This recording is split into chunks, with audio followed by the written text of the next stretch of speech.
anak zaman sekarang tuh ya, itu tuh suka banget sama yang lucu-lucu. Misalnya mereka tuh lebih suka yang seperti itu gitu. Misalnya rata-rata ya, sekarang zamannya udah agak berubah sedikit gitu. Karena Studio Koko tuh baru mulai banget tuh November 2021.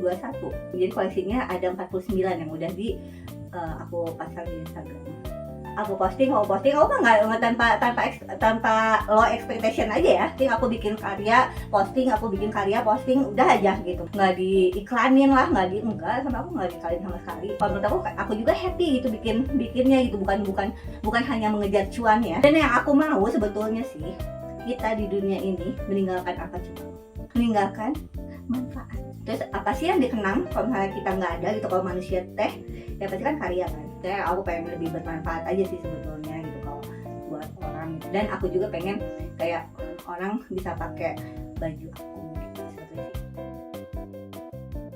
Harus sketch, pasti itu nggak mungkin kalau misalnya kita bikin sesuatu tanpa sketch, itu nggak mungkin. Dan misalnya aku dari kasarnya mah memang udah berkecimpung lama ya di dunia, misalnya di dunia seperti ini gitu. Ini ada orang nih, ada klien, masa aku gambar klien harus nunggu 1 jam gitu kan, nggak mungkin kan. Semenit juga jadi, itu harus. Itu terus tuh yang diasah tuh selama bertahun-tahun tuh. Kalau sketch itu memang penting banget gitu, bener kayak esensial banget. Tanpa sketch ya nggak bisa. Kita kayak konsultasi dokter aja sih sebetulnya.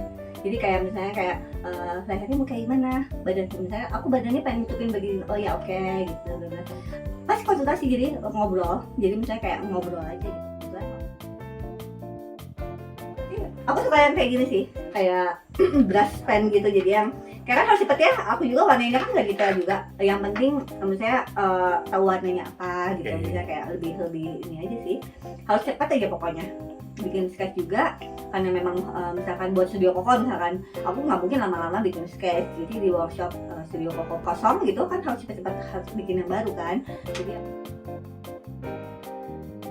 kalau misalkan di dunia fashion yang begitu ketat ini, yang paling bisa bikin jalan lebih mudah itu harus punya karakter. Tapi yang akan membedakan itu adalah karakter kita masuk nggak tuh di baju itu. Setiap karakter, setiap goresan tangan tuh beda. Mau membuat sesuatu yang berbeda ya harus dimulai dengan memperasah karakter.